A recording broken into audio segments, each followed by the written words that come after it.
Hey guys, welcome back for another review. Today I've got another dash cam and I've got another one coming up for my motorcycle on Two-Wheel Obsession. Today though, it is the top of the line V5 from Rexing. This is a 4K cam recording up to 2 cameras worth of streams simultaneously to the same card. Everything is done through the unit. It does have an app for your phone or tablet if you want to use it, which is good for emergency things, but you don't need to control anything through it. Everything is controlled either through the buttons or through a very substantial set of voice commands, much like your favorite you-know-who at home and one of your smart devices. So what do we get? Well, number one, it's a high-quality unit, full-featured. It has nearly every feature that dash cams can have. And they do have a variety of different models on their website should you need different configurations. For example, this is a 4K. It also does 1080p if you wish, but say you need to record 3 streams at once, they have a model that records 3 1080 streams all at the same time, all to the same card. You do have multiple modules available for this. This comes stock with the forward-facing camera, of course, but we also have a plug-in cabin camera. This simply snaps into the side here and records everything, audio included, in the cabin, which is great for Uber or Lyft, or if you need to keep an eye on the kids or whatever. Bear in mind, not all states allow such things, so make sure that your jurisdiction is cool with that. You also have options for rear view, not just from the camera, but all the way back at the rear window. And I'm going to be installing the rear window module. This comes with a nice long cable, and it simply sticks on the rear window just like this. Now, what if you have a commercial vehicle or a truck with a topper, or you don't have a clear sight out your rear view window for whatever reason? Maybe it's a commercial truck and you want to see what's behind when the doors are open or something. That's where this guy comes in. This is a modular rear view camera, but it's waterproof and you can install it outside. You can screw it, you can stick it down just like to the window, whatever you want to do, but outside the vehicle. And of course, an ultra long cable for doing so. Again, same sensor. And you can pick any 2 of those to be recording at any given time on the camera. And you can switch that up on the fly if you wish also. It also does still photos. It has a ton of features built in. It has built-in GPS, which, and by the way, all of these features can be disabled, and many have different settings for the sensitivity. GPS can be turned on or off, and that'll display your speed and location on a map embedded into the videos. You may or may not want that. The voice commands are actually really useful. They give you a list here.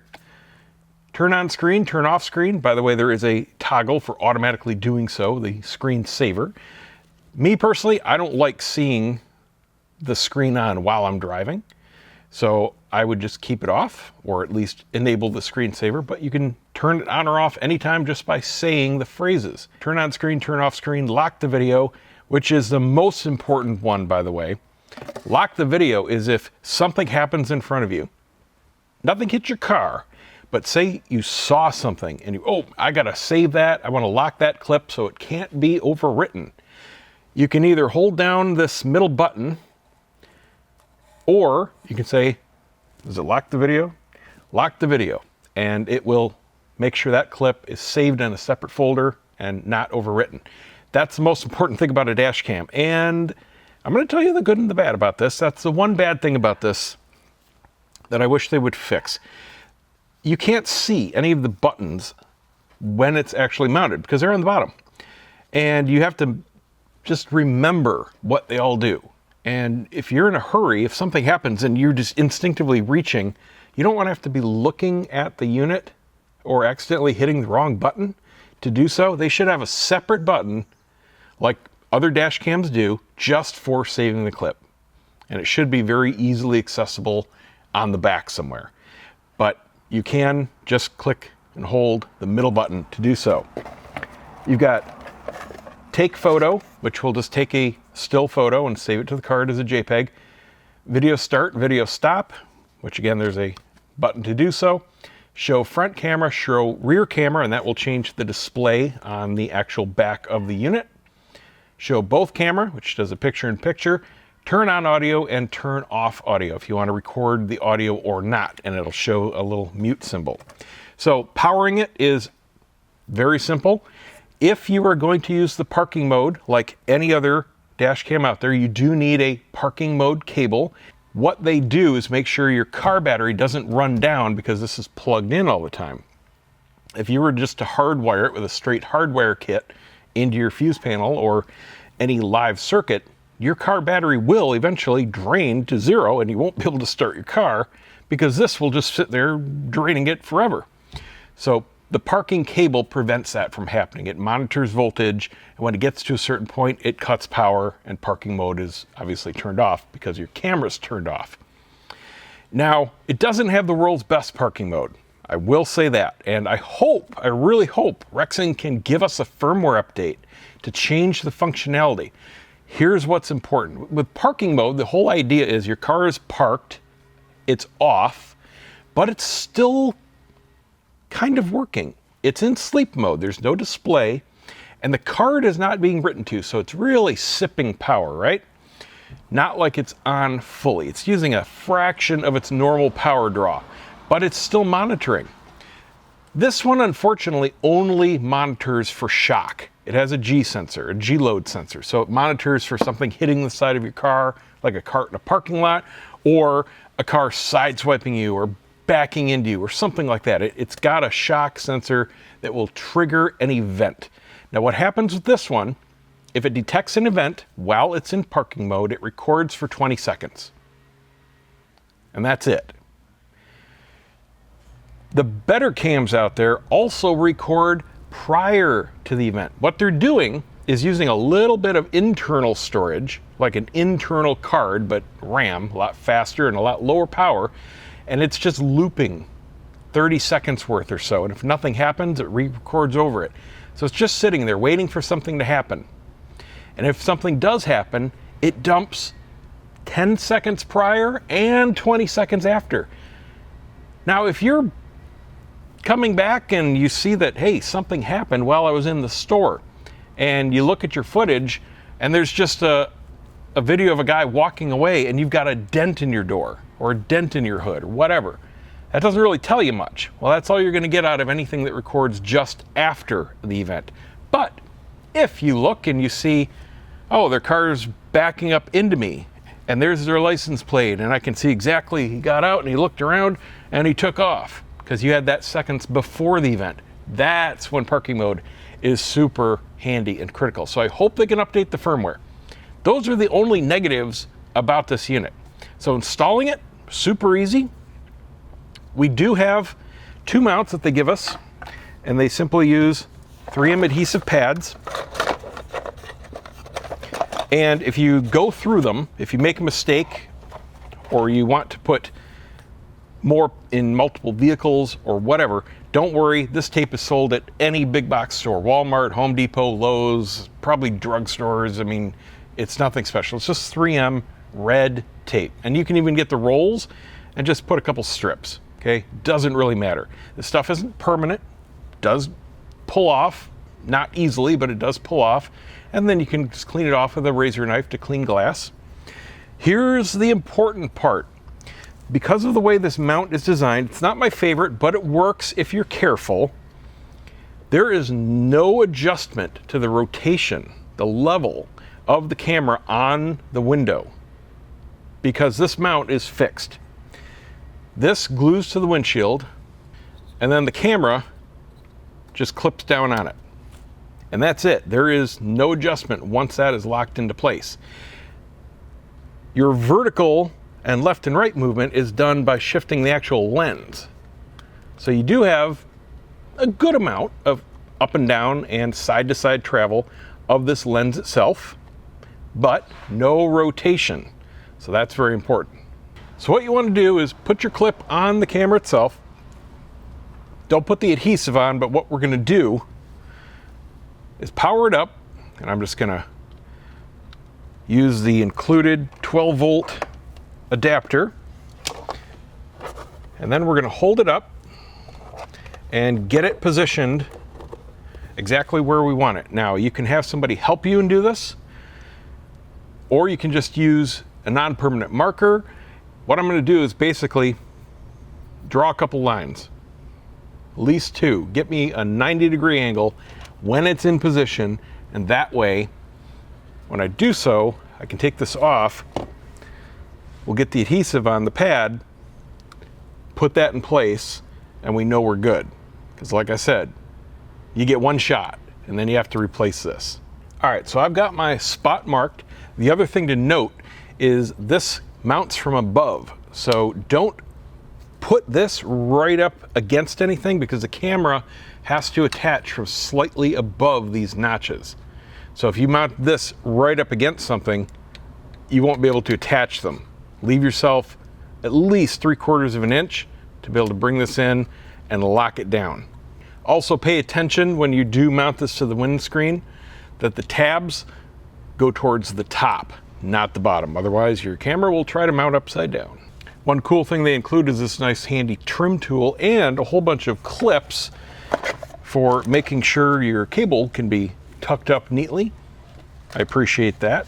They also give you an extra clip and some extra adhesive if you make a mistake or you want to put it in a different vehicle. They do make a note, as most dash cam companies do, of using a dash cam rated memory card. Don't just use any high-speed card. Make sure it's one specifically for dash cams. They like Kingston, so we'll throw one of those in. So what I'm going to do is simply use the rear-facing cabin cam. It's still going to see anything behind. The point is to record evidence of something happening. We don't have front license plates here in Florida, so it's not that super important to have a camera right at the rear window. All that's important is to see what happened behind your car. So this guy is super easy to install, no wires to run. It is a simple plug-in module, and you just line it up, click it into place, and you're done. Now we just go into the camera. We can disconnect this line that was going to that other camera, and you tell it which two cameras you want to be recording. Okay, now by default we have a picture-in-picture. So I can see, yes, that actually worked just fine. I can actually, on the left side, see my head, and I can see the full passenger seat. Of course, the camera is off center line of the car, so that's expected. And I have a perfectly clear view, just like the rear view, of everything that's behind the car. It is small, but you are going to see. Was there a guy just ramming into the back of you? Did he try to stop? Is he looking down on his phone? You can see that. You're not going to see any super details, but it's there. So yay, that's what we wanted. So I brought my wife out, showed her the system and showed her the camera angles, and she wasn't thrilled with the cabin camera. And then I showed her what the footage would look like from the actual rear window. She loved it and said, screw the tint. I'm not going to change my mind. Install it. So we installed it. Couple things to note.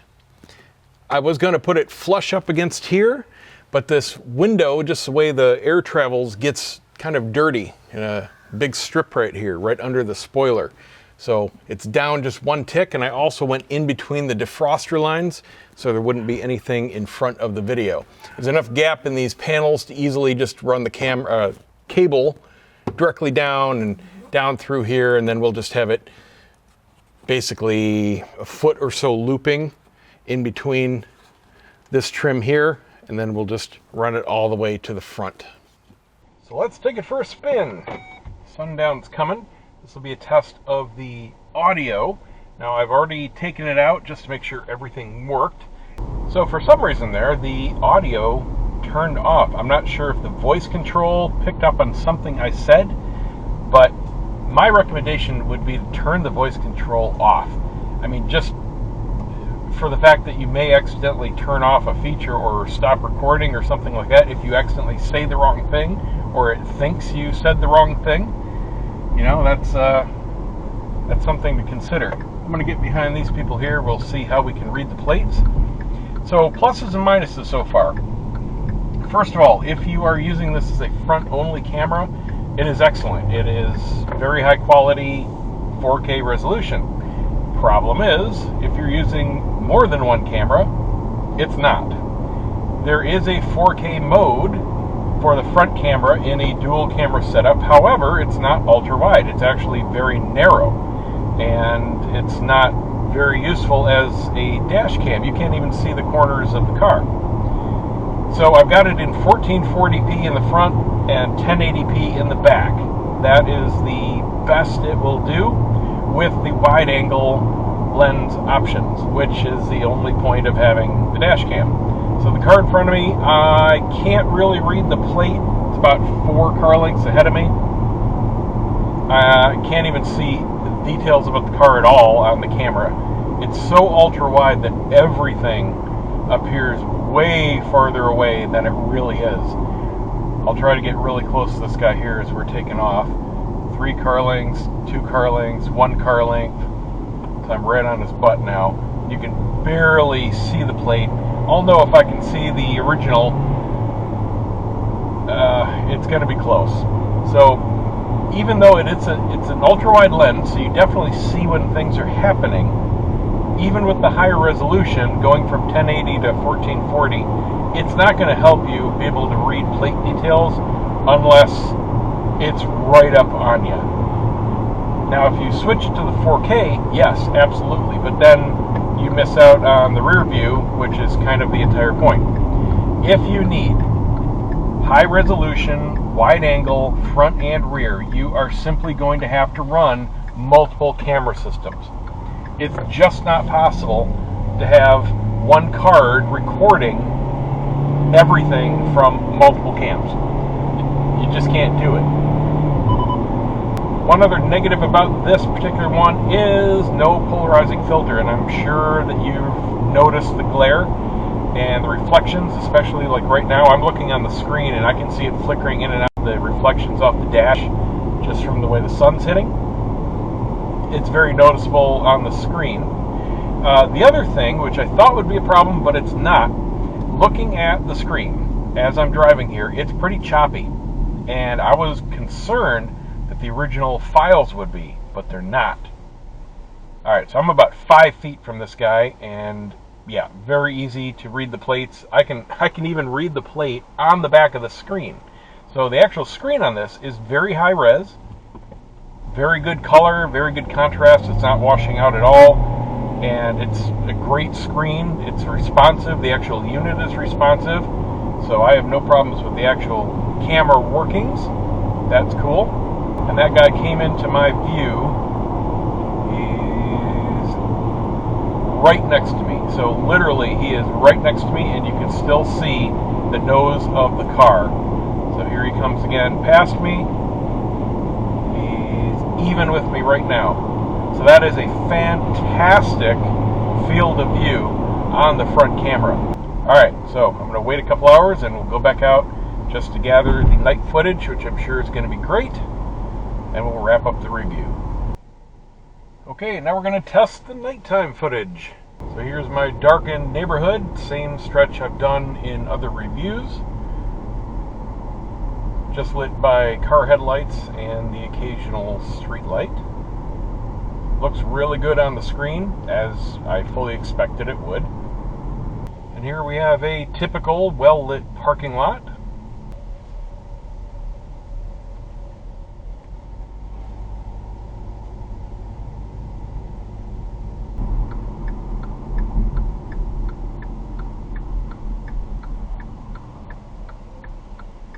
And here we have a dark stretch of road, just headlights and other vehicles. And like the last video I did, the van in front of me has no light on its plate. I can't even see it with my eyes, so you're not going to see it with the camera either. Let's go back into the neighborhood here. I'll tell you, just looking at the screen itself, it is exactly like I see with my eyes. No complaints whatsoever. If you're looking for a very high quality picture, very easy and flexible system to install, if you're looking for cabin, multiple rear view, just a great straight front facing 4K cam, this is going to be a solid option. I'll put links to everything down below. Stay tuned, I got more coming up. And if you're looking for something for your motorcycle, check out twowheelobsession.com. I've got a bunch of them on there, and the new A1 system from Rexing coming very shortly this weekend. See you next time.